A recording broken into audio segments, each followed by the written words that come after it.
wis, aku nggo tas gede. Endi tasmu?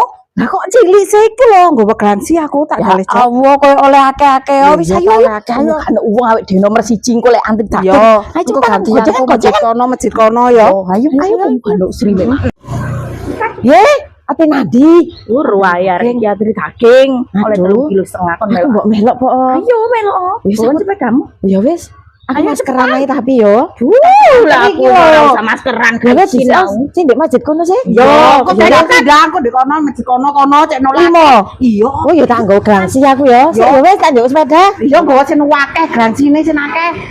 Sih, nanti kan antri daging. Ya, gak isi Asri kan tak temani Pak Asri. Lah apa ya Jarno ta? Wong oleh 3,5 kilo limang masjid. Lah lumayan ta. Kok akeh sih melok Sri.